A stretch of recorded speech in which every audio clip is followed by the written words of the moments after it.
Hello, everyone. Welcome to this after church tea time. What? Whoa, tired. Yeah. Sorry, wrong live. Welcome to our world today, the Unionist perspective. We're Wednesday, so that's a good day for our world today. And today we're talking about two very important topics. One is around our money system, financial system, and how it affects everyone. With, I guess, the case point with China, and the situation right now with the devaluation of Yuan. And the second half is more around like environmental issues and their consequences, namely wildfires in Maui and the types of like all types of unrest that they really brought up, like kind of upheaval of a people there. So we're going to begin with I guess the money bit, because like we had some interesting information and sources from Jeff, namely on money, and I guess the difference between money, richness, and wealth. And he sent us a video that really was about explaining the financial system as best as we could. And there was something interesting in this video. I guess I knew parts of it because like similar to Sage, I had like economy for like the first 1 or 2 years of my college. So I know the basic stuff, knew the things about central banks, but I think put into perspective of how the system is and like how much money is circulating into banks and financial markets that we don't necessarily have access to. I thought it was interesting to go deeper with that and see, like, first, if you had watched the video and if you had any thoughts around like the money system and like how we could start this discussion.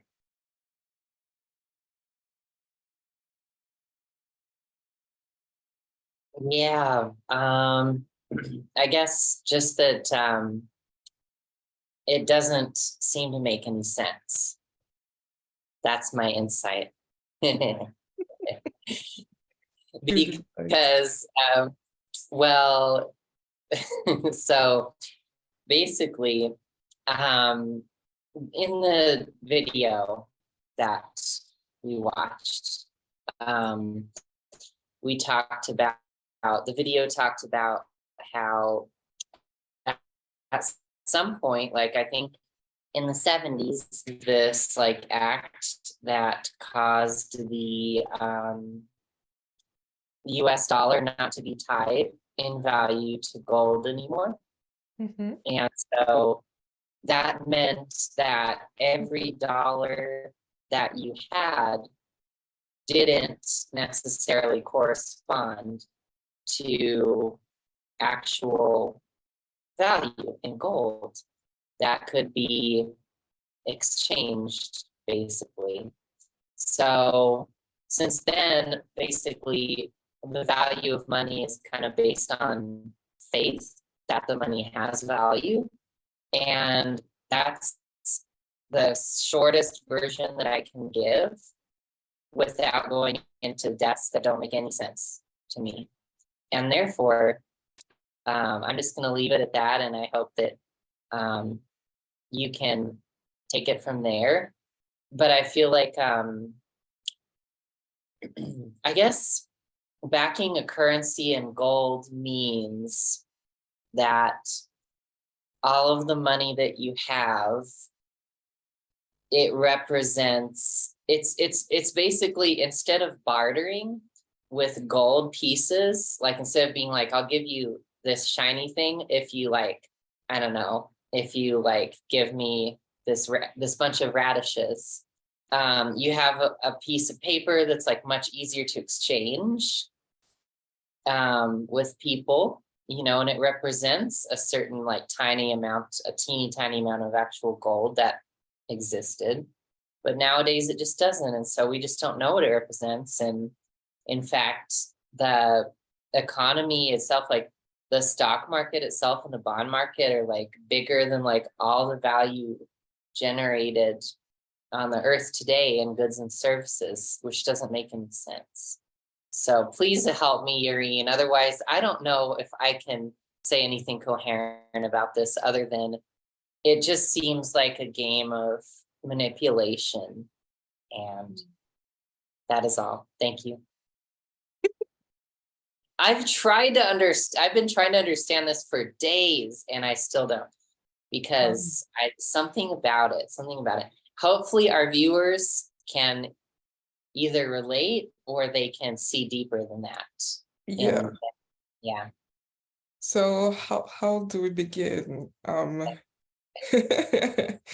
Economy basically is based on capitalism, and usually what economists said about capitalism at the end of the 19th century, beginning of the 20th century, mostly one, was that basically capitalism as a theory was the less worst system of all. So it was not the best, it was the less worst. So we're starting from that. And then you have something like, for me, there was something that didn't make sense before. I guess it's like, in France, you would say like, who's first, like the egg or the chicken? It's like, you know, the dollar basically is valued on something. So the money that you use to value things also needs to have value or something. And so that makes it limited but possible to use it. And it was indexed on gold. And obviously, like Nixon said, all right, we're not in the age of like rocks anymore, stone age or something.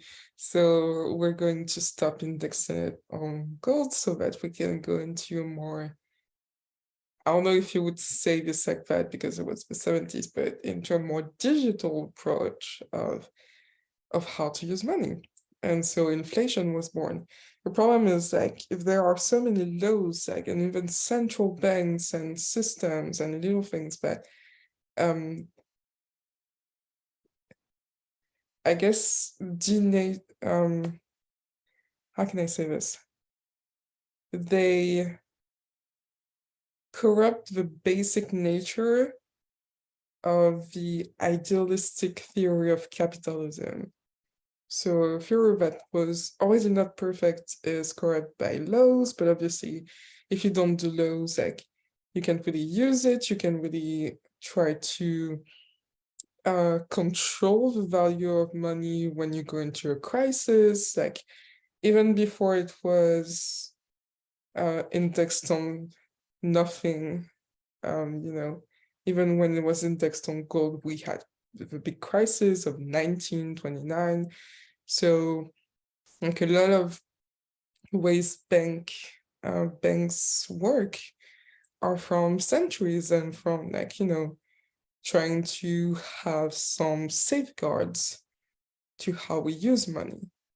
The other problem that you pointed out, and I think it's not all the problems, and I think it's not all the picture, but it's important to understand, and that's the point that I didn't know about, is that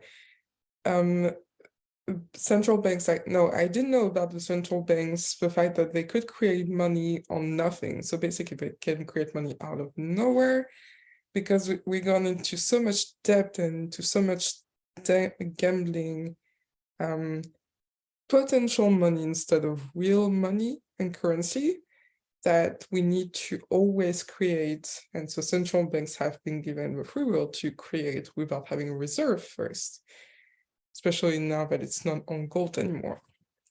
And so it can manage the inflation by pulling money back into the system, but it also participates into the fact that it's elastic and less controllable than before.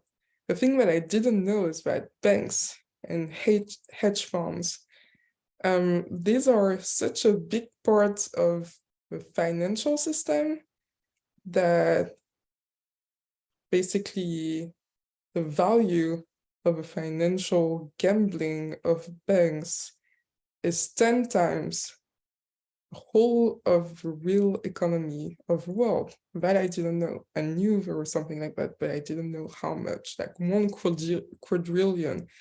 I don't know if we realize like how much money this is. And this is an estimation. We estimate, we don't have real estimates of how much banks gamble and where and how. And so, yeah, and that's part of how they do money, but it's so like it's not real. They are market like stock, like everything like that is not like real currency, real market. This is very fragile if we go into a crisis. And the worst part is that it's based on our money. That's the thing.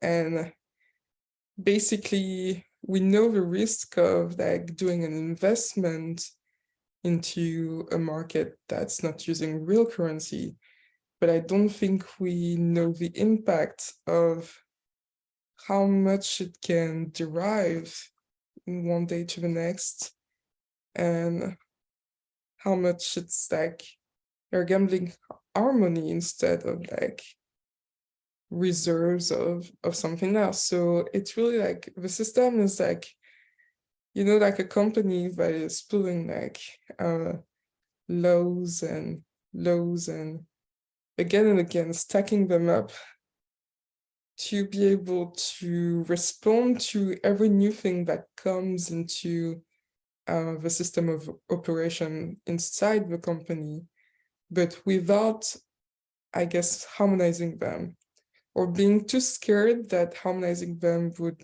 make a new system that would work less than the former system. And I think that's the fear that keeps us into a financial system that's not really like, a lot of it is based on stocks and markets that are unreal, and so give even less stability to our money and give a sense of ridiculousness of like how money is valued. Like, it's weird to say that our own money has a value that can change, and so from that change, we can't use from one day to the next our money in the same way.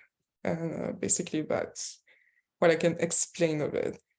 But I'm pretty much on par with you when you say that it doesn't make sense, because even started without all of these levels to the theory of economy, it's already like weird and doesn't really make sense everywhere.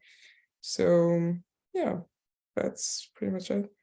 But we will share the link of the video because it's really pretty cool and understandable for everyone. And I think we're not done talking about it, but there's something about, I guess we never really delve into the real healing of like markets that weren't real, and the money system. But I think it was because we didn't have all the elements, and even though we don't have all the elements right now, we can already like talk about what we feel is there spiritually.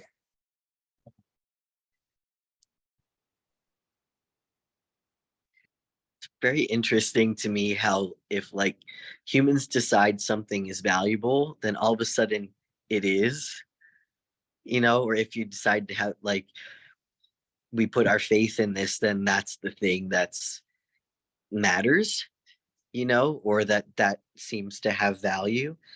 And yeah, It's interesting, but it definitely does need to be backed up by something, you know, like something real. And yeah, it feels, if you feel into it, it feels like, yeah, it does feel like we're just going on faith, right? Doesn't feel very grounded. Mm, So that's interesting. yeah. But I oh no, go on. I agree. It's like it needs to be backed up with something, but like when we try to index money and markets on something, there's always someone that is going to say, well, that resource is not infinite. And so what do we do when it's gone? Exactly like gold, basically. And I think there is something about the belief that we don't have eternal resources, that they're not perfect, that, yeah. But I almost like want to say like, why don't we index it on the whole Earth? And so like the health of the Earth could be our indexation. Maybe people would like bring more attention to the stuff happening around the health of the planet or something. But yeah, that's a crazy idea for now, I guess. Yeah. Well, yeah, it's interesting because if we just compare this to the spiritual truth of how we know things are. So in spiritual truth, like wealth is infinite, right? Like there's basically like if you think of God or if you think of the creator or whatever, um, the creator is infinite, you know, and the goodness, the good, the value there is always infinite. And not only that, but it's also always expanding, right? So you can be infinite and expand at the same time. And which is hard to comprehend, but when you feel it in your heart, it definitely feels right, like it feels peaceful. But so then it doesn't, so ultimately, that doesn't really translate to an economy that has like a limited amount of representation of value or money. It would make sense that if through our process of ascension, humans, we keep creating stuff that has more and more value. So you would need to create more and more money to represent the increasing value that exists out there. And yeah, that's basically that would be required, you know. So that makes sense. Like, but it doesn't make sense if like you're like creating this representation of money, but it doesn't represent any actually created value. It doesn't represent anything. Like no service was done, no good was provided, like nothing was provided, and yet there's this representation that this money exists, but the money then represents nothing. That's the issue, right? Oh, I You know, see what you mean. Yeah, I always felt like central banks kind of had something there around like always being able to create more money, even if it was not all the time, all year. But I was like, there must be something there because they're creating more and more, like we need more and more of the time. What's going on? And so I think that for central banks, and maybe even in China's desire to expand, even if they did it on like lying about the value of their imports and things like that and their capital, there is something about like wanting to recreate that expansion with God, I think, but maybe not in the perfect way that the system of God would do. But like it's as similar to something that I think Jeff and Nadia were talking about one day, where it was said that every country, every system is trying to tell you that they're pursuing God, whether they do it in the right way or not, whether they succeed, whether they actually do it.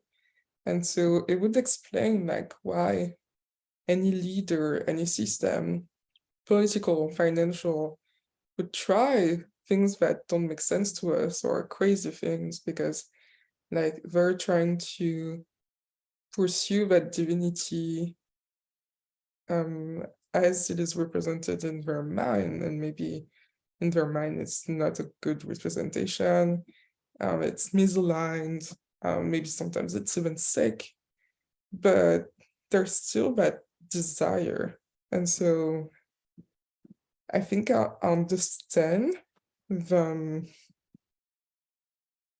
need for what's happening in the financial system. At the same time, in truth, it doesn't really make sense. But I think we can understand some of the process created there in that sense. But I don't know, it's always been my personal view on it. It was not perfect, but it was trying to recreate something that felt like it was the perfect expansion, or at least the best that humans could do. But yeah. Yeah, I feel it. I feel that, I guess, in terms of like, yeah, in terms of spirituality, you could explain it in this way, like you have to claim and more value within yourself. Like you have to love yourself, and you have to claim more love in yourself to create more value. And if you say, I want to create more value, but you're not claiming more love for yourself or loving yourself and others as a result more, then it's a bubble. That's going to pop. And that was my feeling when watching that video, that what was happening seemed to be like really spiritually immature, but just in a new way. Whereas like in the past, there were like older, more antiquated ways of, like trying to create, there partly like, of course, people have been creating more value, but to some extent, there's the feeling and consciousness of like, can we just like get around the thing that's actually valuable, which is love? Like, can we just like bypass the need for choosing more love and just create more value somehow? And it's like, no, you can't. Yeah. You really got something there. I feel it. Like I think we can all feel it. And you were spot on what you said, that there is this desired expansion, but with no value in return. And I think that's really the block of actual wealth there. It's like, we can gamble $1 quadrillion on world market and expand banks, but it doesn't feel like wealth if it was based on nothing.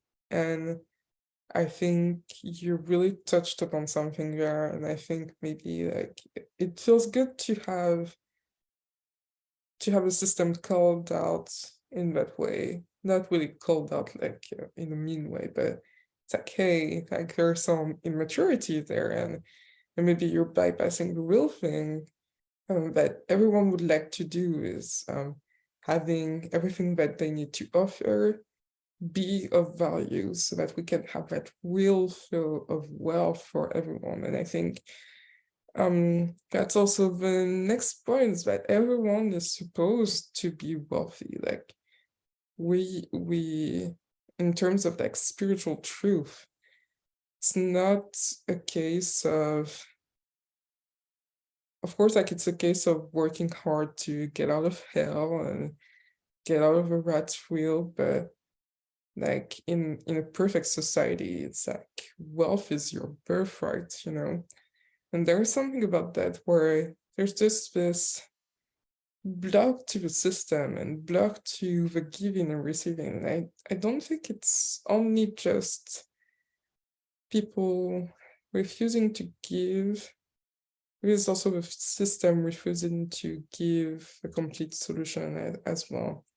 Maybe because it doesn't really know it just yet, but yeah, that's my feeling. Yeah. Yeah. And I'm just thinking of China and how Yuan is like devalued right now and why. And yeah, I think it was as we predicted at the beginning of the year, right? That China didn't have returned back to the I guess the prosperity that they seemed to have before COVID, and got worse and worse. And we were predicting that firm didn't feel safe anymore inside of China, so we were leaving. For most of them, pulling back, countries were pulling back their economy to them. And so, yeah, it just feels like it's the latest level of like the suffering of China. It feels like there was something missing because most of the economy was concentrated in really like one or two activities, industrial and real estate, I guess. And we never really had the flow of like people buying enough or things like that, and the exchange that we really wanted. And so China was already like, kind of on one foot there. Like there was like one leg that was already sick, and then the market started to crumble with real estate, and like the whole of the body was continuing to get sick. And right now, like I think some people may be surprised by the rapid devaluation of Yuan, but I think it's just the surface of something that we've seen happening in the past few years. And I didn't read the whole analysis on it, but I thought it was very interesting that China, through Truth or Lies, All Equal, tried to expand its society so much that you would think that they had something, like they had a way.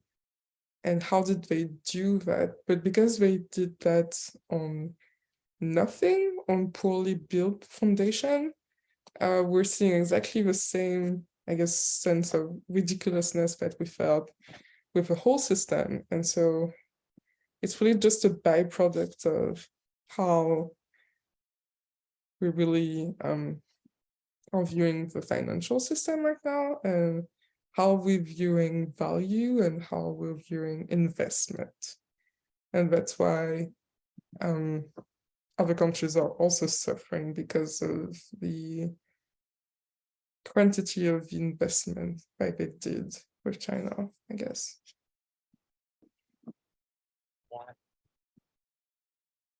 Yeah. It's interesting because so if you're looking at it if you try to put yourselves in the shoes of the Chinese government, let's say your economy is losing some value because your real estate market was basically overvalued, and people are starting to discover that.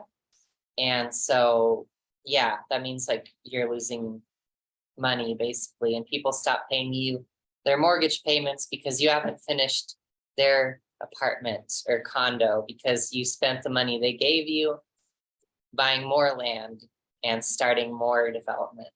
So, okay, then you're not in a good spot. The real estate market is a third of your economy. Manufacturing was 20 something percent. I don't remember. So that's over half. And so what are you going to do? Well, you probably want foreign companies to be able to stay in your country. Because if a foreign company is in your country, they can continue to like interact with your financial system, they can continue to spend money there, and that helps your economy, right? But the weird thing is that the government has been doing the opposite, and at the same time at the same time that the real estate market was losing a ton of value, they've also been implementing some laws that have resulted in like law enforcement, like raiding companies, offices and stuff, and like all kinds of things that have been discouraging foreign companies from having presence in China. And it's just really interesting. And it doesn't really make sense logically, but it does make sense if you look at it, well, from the perspective of like it's arrogance, basically, because you're not willing to admit that trying to do things in a control-based way instead of like a love-based way, like this, you're trying to control everything. And then even instead of being like, oh my gosh, like my control isn't working, I better rethink this, that's humbling yourself. You would be doubling down on the arrogance and being like, I'm gonna like keep controlling and even start controlling in new ways. And then what happened? Not good, you know, but you could kind of see it as them kind of being like, well, like, we don't need these foreign companies, like we don't need them here, like we can make it on our own. And that can kind of also have kind of a nationalistic appeal, you know, like to your citizens, you might communicate to them something about how like, yeah, basically we don't need these foreign companies here or something. I don't know how they would spin it, but looking at it from a logical perspective, it doesn't make any sense. That's what I'm seeing. Am I missing any details there, or what do you guys think? Because it doesn't, I'm sure I might be missing some information, but that seems think to it be. was kind of complete. The only thing that I would add is that President Xi, his goal has always been to continue the path of the perfect autocratic republic. And so, in addition to the arrogance, like he's wanting to have this image of China no matter what, even if it seems dumb and completely counterintuitive, so that he can continue to have his goal there. And I think the pattern that we're continuing to see is that they've been blindsided by their own arrogance to the fact that their success was part of the globalization and relationships that they had with other countries. And so if you're blindsided by your arrogance, you're not going to see that. And so in his head, like, even though it's not good, or something about China being able to do this alone still, which is completely weird because in no way in the history of humanity, even in the depths of like the dark ages, like there was always relationships, always traveling, always exchange within kingdoms and countries and territories. And they look different from one day to the next, or from one kingdom to the next, but like, yeah, it was always like that. And I think everyone that puts on this arrogance that they can do it by themselves usually starts to fall down at one point or another, whether it be through war or crisis or things like that. China did have a crisis that forced them to open up to the world in that sense. even if just a little, even if their politics were saying the contrary, you know. But we're not ready to recognize that it's what is making the system as it is right now.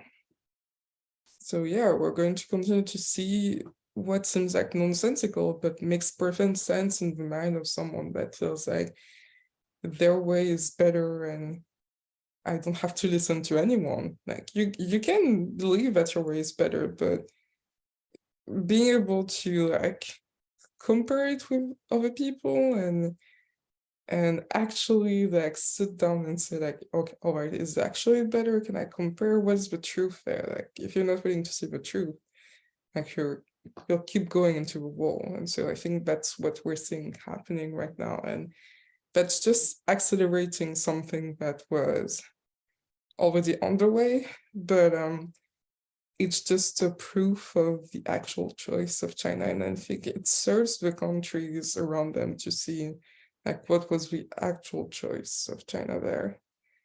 And be sure of the answer that they need to have towards China even faster so that the damage is kind of controllable, I guess, manageable, I would say. So yeah, but you were pretty complete in your assessment of the situation. I guess there was just this little part about the politics of it all that I guess completes the picture for us.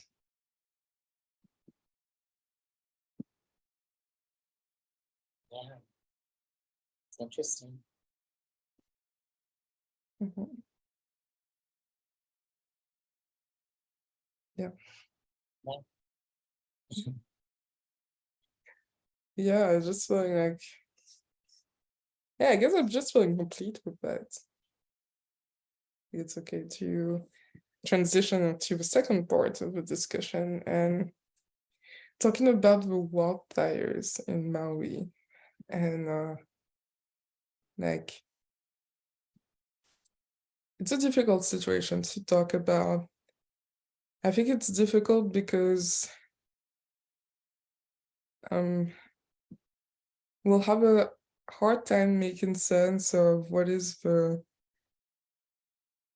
pain and upsets of the locals towards the rest of the world, especially like the American government, and what actually happened. And what we know is that, I don't know, there was a fire that spread super, super fast. People were not, I don't know if authorities had the time to signal to people that there was something going on, or if they just didn't and it was too fast. But there was definitely took a lot of people by surprise, and so there are about like 100 people dead from the wildfires. I guess from a very dry forest of one of the towns there. I'm not sure, but it's, I guess the thing is that a lot of people are almost unrecognizable because they were like burned down to like not being recognizable with their DNA. And so it's making it even more difficult for people. A lot of people stayed in the water of the harbor for like several hours just to escape the fires, things like that. A lot of people lost things, great tragedy overall. And to add insult to the injury, a lot of tourists were still either complaining that they couldn't go to Hawaii anymore, or still going to like their vacation like a few kilometers, few miles away from the wildfires. And this has been an issue for years because the thing is like most islands that are part of a big country, or even like islands in general, there is a sense of wounded pride that people are just there to take resources and disrespect the culture and the economy of the island. And there is a part of truth in that, but there is also a lot of resentment from unhealed truth and people being unheard about what's actually happening and the truth there. And it's complicated. But that's basically a problem that was environmental and then human in terms of like death toll started being political and social, and it's added a lot of levels to the issue. So how do you guys feel about that?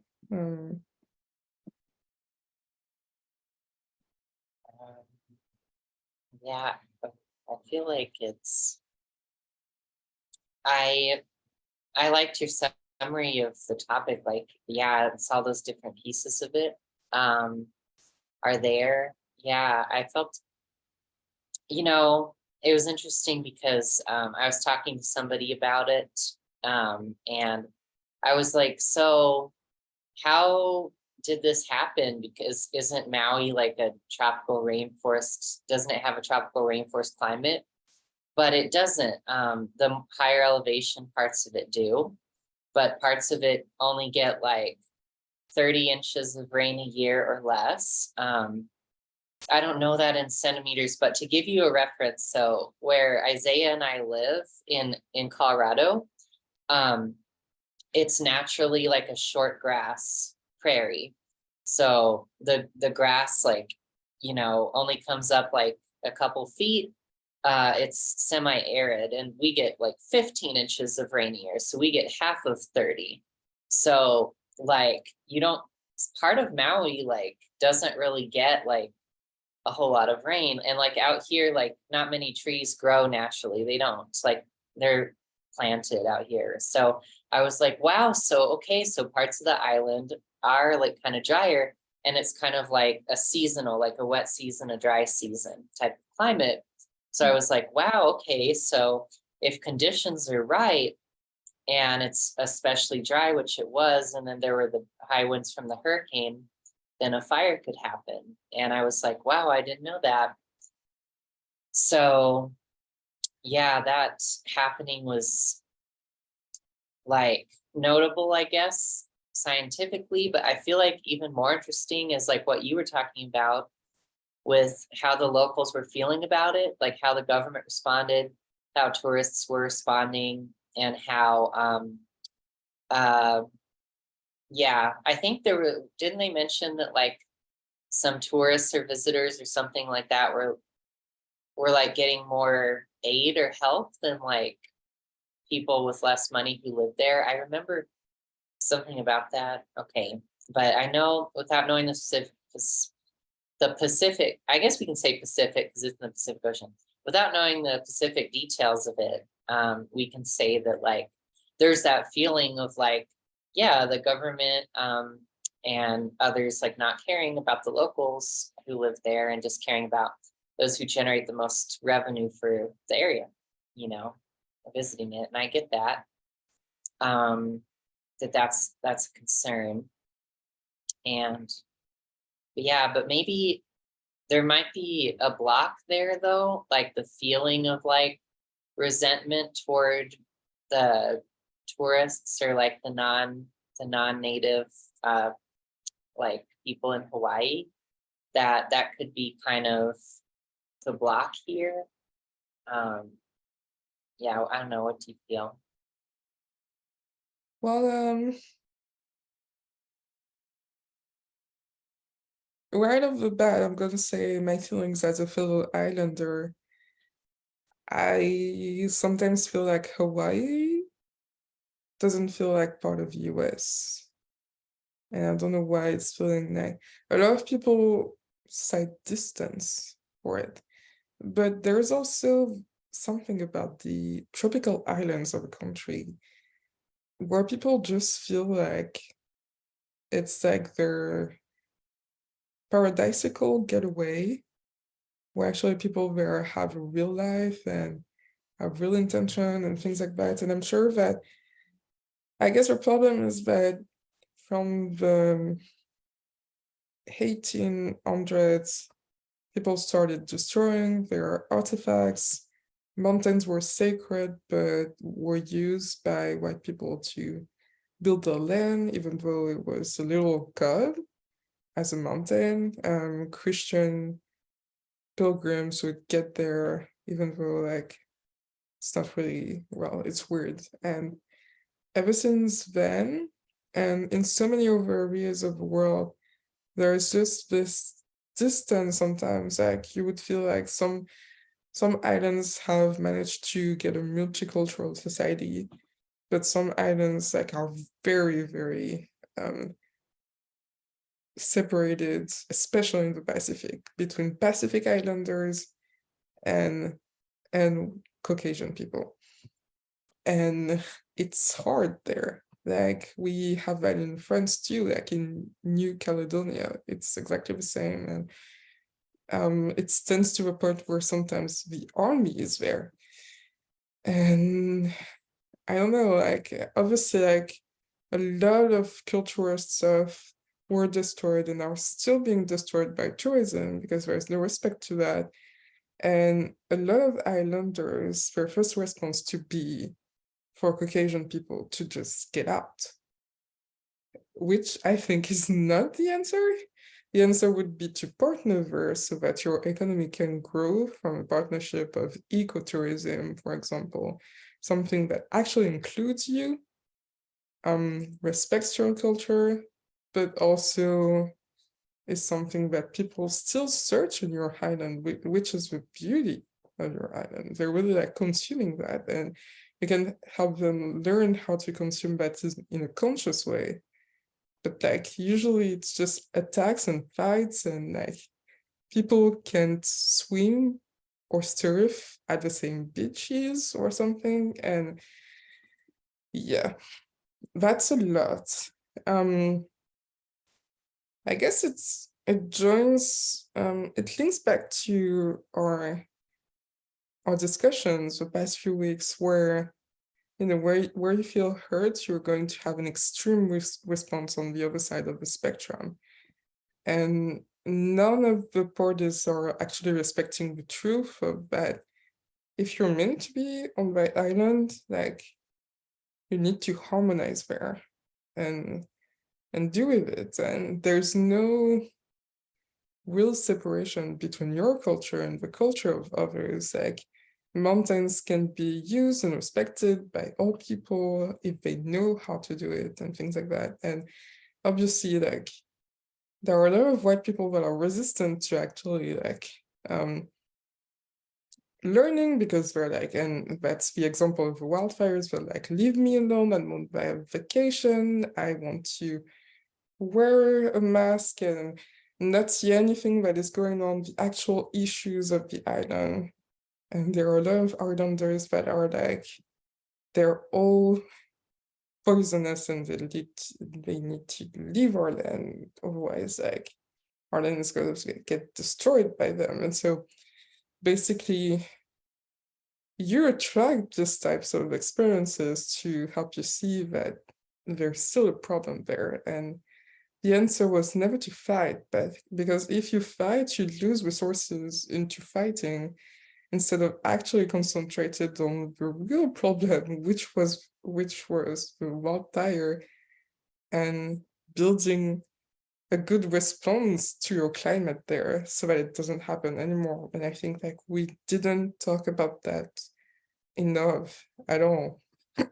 And yeah, my big analysis as an islander, but yeah, it's very close to my heart. And I hate seeing people thinking that the answer is just to get over ethnicities out of there. It doesn't even make sense. Like how, why? Like you don't even know sometimes like when someone is mixed or was born on the island. I don't know. It just doesn't make sense to me.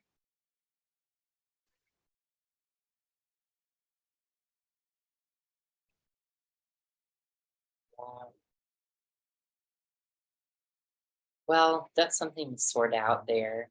And I feel like Yeah, that's something to heal. Do you hear background noise or is it okay? Oh, cool. Awesome. Anyway, yeah, it's something to sort out. And yeah, I do. You feel the disconnect between like some of the locals there and then like the governor, like listening to him responding to it. He seemed like he was beside himself and like he's like, I don't know how to respond to this. It felt like it was very much like he was more used to like supporting the business environment of Hawaii and not like attending to these basic needs and things like that for him personally. And I get that there's kind of a gap there, and something to be healed. Yeah.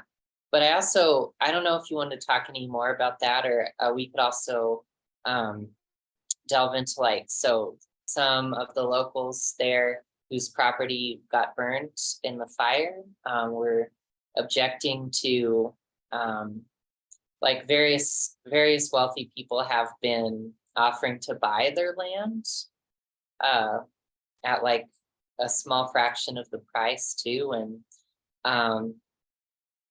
I don't know if we want to delve into that anymore, but yeah, like Oprah was even one of them because she's one of the people. Apparently they were offering to buy like the land that got destroyed in the fire for like pennies on the acre, you know.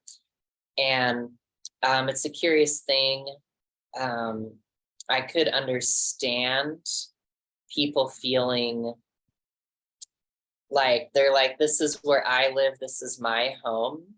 And what I would rather have is be given money, which they should be getting money from insurance payouts, unless their insurance companies are not paying them out. But they might be like, no, I want to have support and rebuilding in my home, in the place I call home. I don't want to just like accept this like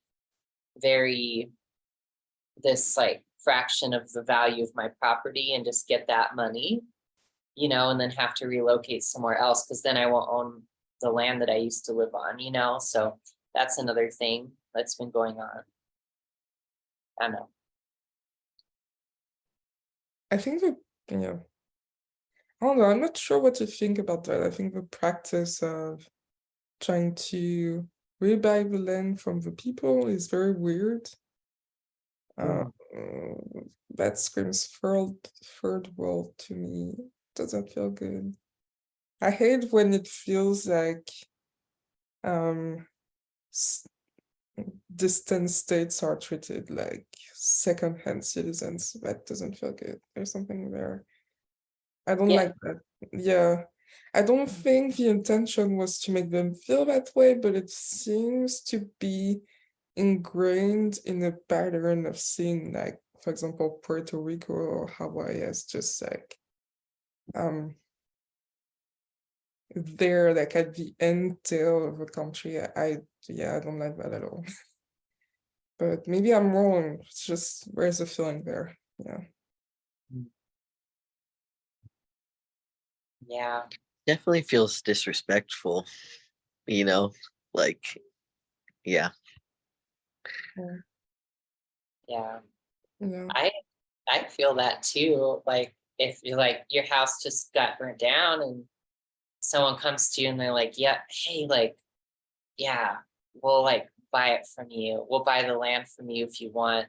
Now your land's pretty messed up. So, you know, if it's worth like $1 million, say I'll give you 2%. I'll give you 2% of that. How does that sound? No, that doesn't sound. That's $20,000. Yeah, that's $20,000, isn't it? Yeah. Oh my gosh, that's 2% of $1 million. Yeah. I feel Yeah. like even if the intention was to rebuild from the people there, I don't think the intention is right, because it's like, when are you going to give them the support that they needed at this moment and the support that they need after, instead of trying to do it for them? Does it make sense? Like, they're not children just because they had I feel like their intention and their need and desire was to rebuild. And and we should respect that. And also, it's a very mature, grown-up way to respond to a disaster, especially if the land is special to you. I don't see why they would be treated as people who needed charity. I'm not sure, like it doesn't feel, yeah, like they would have the autonomy on their on things, like an actual choice. Well, I feel like it's kind of, I don't know the situation specifically, but like maybe the damage is like really great and it would take them Mm. it would take them maybe a lot of time to rebuild that. If they had proper insurance, then they would probably get decent money, you know, to help them like rebuild, and that would be fine. It would just take time. I think someone offering to buy your land and give you the money like right away, it's kind of more like a short-term solution. Maybe for some that would be welcome, but for others it would basically be like someone tempting you into a bad deal that gives you a short-term payout, but then in the long term you're sacrificing what you really want, maybe, which is to live there, to continue living there. And I do think it can, that seems insensitive, especially like that quickly after the disaster to like be doing that. It's pretty insensitive. It's probably just also like, it's seen as like, it's an opportunity, right? Like you can go in and you can be like, oh my God, I get to buy this land for so cheap now. And then give me a few years and we're going to have this re-landscaped. We're going to, you know, make this into a huge investment, like a property that gives me like millions. I feel like that's the thinking behind it. Yeah, but I don't think people want to have their property turned into a huge investment. And also people are still reported missing in this Right. town. So I don't know. Yeah. Yeah, it doesn't feel right. And also like why my first instinct is like why like Notre Dame in Paris or a hurricane like Hurricane Sandy on the east coast of the United States, like who wouldn't think of a fundraiser first? Or did someone like actually put a fundraiser down so that to actually help people without having to buy their actual land? Or is it actually what happened? Was it not talked about because the media, or did it never happen? That's also a question that I have, because why wouldn't this be the natural response to what is happening, especially because like there are still people that we're trying to find there. Yeah. It feels like there are like fundraisers that are being organized by like nonprofits or private parties, and of course the government is providing aid. People have been saying that it's been very delayed, though. The response has definitely been very delayed, and I do feel like that is a function of the government kind of prioritizing, maybe they're prioritizing like the business interests of tourism above all else. But so there is that, but I feel like the investor thing is like they're kind of the investors coming in wanting to buy. I think they're acting separately as far as I can tell, and they're just seeing an opportunity because they do this all the time. Like that happened to Oprah. Actually had a property around Montecito, California. There was a big wildfire that came through and it burned the property adjoining her property, but it didn't touch her property, which I thought was interesting. I think that she manifested, she didn't choose to lose her property there, and then she was able to buy the adjoining property that was burned for way cheaper and then expand what she had, and that kind of was what happened, you know. So I think investors flock to those opportunities.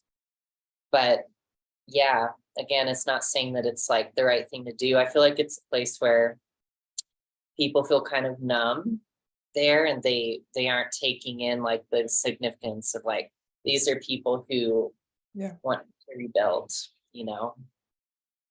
Yeah, for sure. Yeah, well, I'm sure we'll have opportunities to go deeper into that, and it was very interesting, but I just feel like we're only touching the surface of it. So let's definitely talk about that when the opportunity arises. And I'm just going to say thank you for everyone who watched us live or on YouTube. And if you liked what you saw, like, don't hesitate to like, subscribe, and share this discussion so we can provide more and have more interesting discussions about that. And definitely don't hesitate to offer like really interesting topics for us to talk about, because we're always searching for more. And I'm going to say a good end of the day to you, and bye-bye. See you.